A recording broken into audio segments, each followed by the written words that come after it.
this is a pause. Now we have to act and act immediately. Hello. Hello, good morning.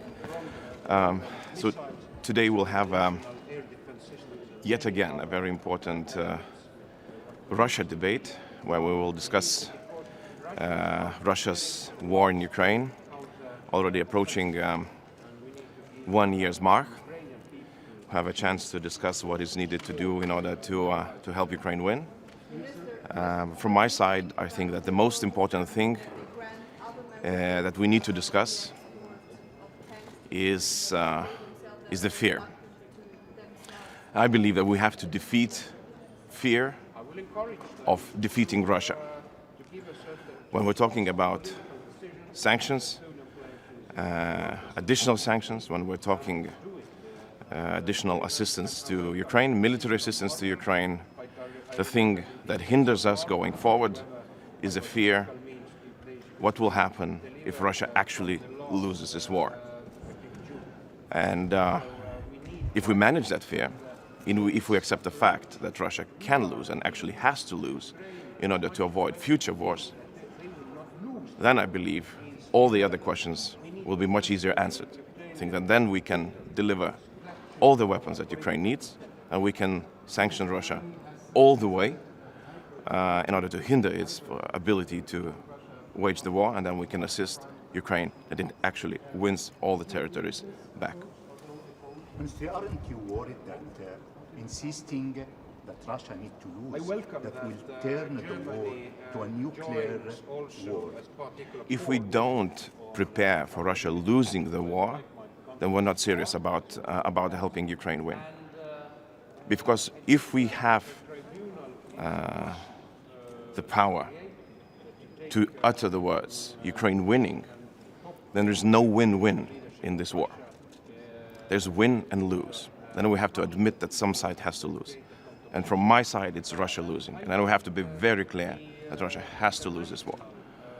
And then, as I mentioned before, all the other questions are answered. A thin group of sanctions didn't do much. Sorry? Minister, a lot of European citizens and Ukraine are wondering how this war could actually end. Do you see any end in sight, and how could that happen? Well, there's only one end that we have to look for. It is Ukraine's victory. And therefore, so it's imperative to send all the weaponry that Ukraine needs in order to push the front forward, to reclaim the territories back. Russia has to understand, and the sooner the better, that this war will end badly to Russia. There's no way out of it. There's no negotiating your way out of it. There's no tearing Europe apart. There's only losing. That what they start is a losing war, and they will lose it. And I'm worried still that in Europe we have not grasped the concept of Russia losing to the fullest. And I remember that Lithuania has been, and other Baltic states and other eastern flank states have been in a very similar situation, not in the war situation. But in the 1990s, when we reclaimed our independence, our Western allies, then just Western friends, not allies yet, were so afraid of Soviet Union losing and breaking apart, so much that they wanted us to stop, not to continue with our freedom.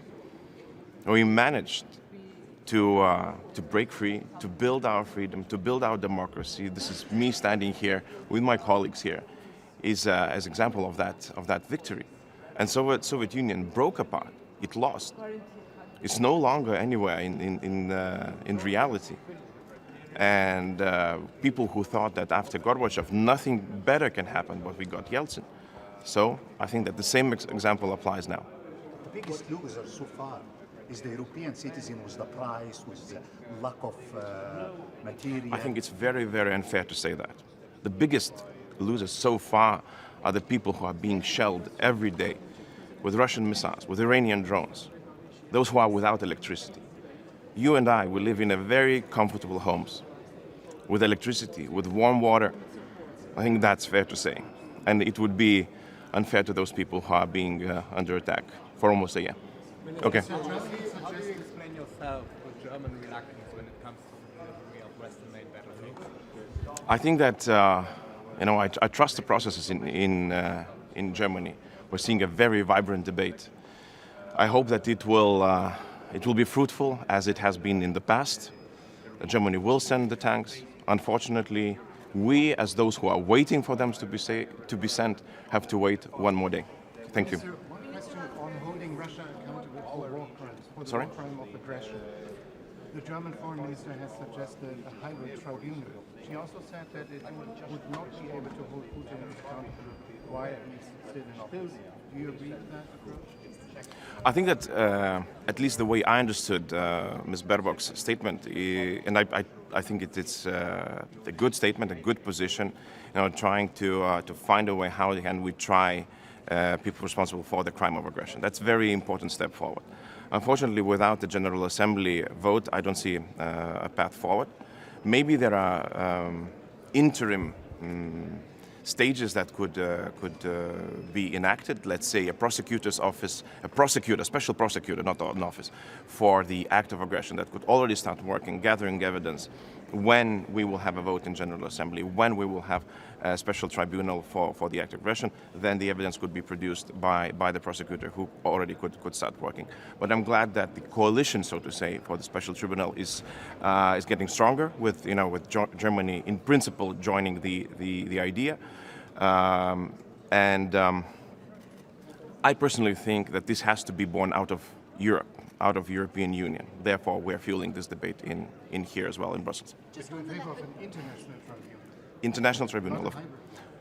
International, yes. I don't think that the hybrid is a path forward, but then again, the discussion is still ongoing. Sorry, just on the Leopard 2s, are you frustrated by Germany's approach? I wish I would not have to wait one more day for tanks to be delivered. Do you think you'll only be waiting one more day? Well, let's talk tomorrow. Thank you. Mr. Landsbergis, we have a question from Czech Prime Minister Andrej Babiš has said in a TV debate yesterday that Yes. if Baltics or Poland are attacked by Russia, he, as President of the Czech Republic, would not send troops in help for the attacked countries. So, in a way, breaching Article number 5 of the Washington Treaty. What do you have to say to that? Would be a comment on it? Well, I would comment only one thing to the Czech people, to our very, very good friends in Czechia, that if ever Czech freedom, sovereignty or territorial integrity would be challenged by an outside force, Lithuanians would stand shoulder to shoulder with Czech people. Thank you. The European Commission will publish at the end of the month.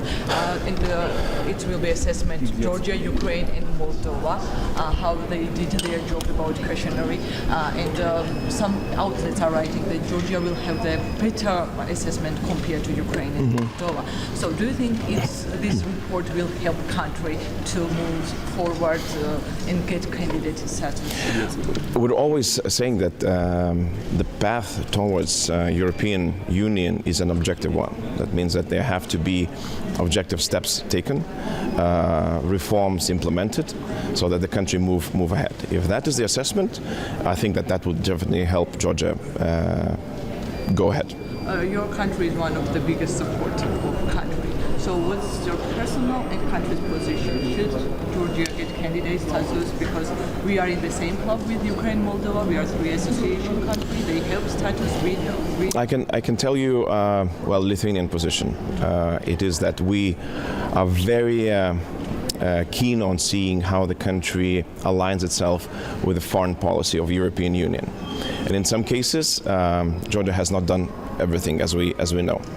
I would like that to be solved before we make the final decision. Okay, thank you. Ministrė, porą dar sakinių lietuviškai. Gerai. Galima apie sankcijas. Visų pirma, žinom, kad Lietuva, Latvija, Estija, Lenkija yra labai siūlo, visada pasiūlo netgi konkrečius sąrašus, kągi galima traukti naujų sankcijų paketus. Tai gal galite atskleisti, ką siūlot į 10 sankcijų paketą aptarti, kurį įtraukti, kurį šiandien aptarsite. Paprastai neskleidžiam, tol kol darybos nėra pasibaigusios, arba šiuo metu jos netgi yra, tiesą sakant, tik tai dar prasidėjusios. Vakar naktį vyko aptarimai pateiktų sankcijų, bet galiu tik tai pasakyti, kad tarp jų yra vėlgi pavardės asmenų, yra kai kurios sektorinės sankcijos. Tai nebereikia, sakyčiau, tikėtis labai didelių žingsnių. dėl to, kad matom, kad procesas vis sudėtingėja, bet nepaisant to, nuolat tą kartelę šiek tiek stumiam pirmyn. Man asmeniškai yra svarbu, kad būtų grįžta prie diskusijos, kuri jau buvo ir anksčiau, tai dėl Rosatomo. Manau, kad tikrai tai yra viena iš, ir kaip ir sektorius, netgi visos atominės energetikos sektorius arba jos pagrindinė įmonė Rosatomas tikrai gali būti sankcionuojami ir tikiuosi, kad nevengsim to pokalbio, kuris keli jo etapai jau yra uždaryti, bet aš tikiuosi, kad mes toliau galime tą patį diskutuoti ir atrasti sutarimą. Sankcijos ir Baltarusijai, tas yra įdomu, norima dabar, kaip suprantu, Briuselyje suvienodinti. Taip, yra siekis suvienodinti sankcijas, Lietuva taip pat palaiko šitą procesą.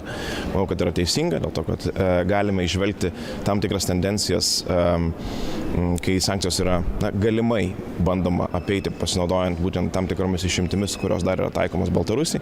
Dėl to suvienodinimas sankcijų iš esmės jis uždarytų kelius per Baltarusiją prekiam pasiekti Rusiją. Dėl 500 milijonų paramos Ukrainai ginklais iš European Peace Facility, kaip suprantu, sunkus klausimas šiandien. Sunkus klausimas, šitas šiandien taip pat bus sunki diskusija. Pažymėtina, kad jinai yra šiuo atveju jau ne teisinė, ne kokia, neieškant kokių nors teisinių argumentų, tai yra grinai politinė diskusija. Dežavų tam tikras. Tam tikras dežavų, kuris kartojasi praktiškai kiekvieną tarybą.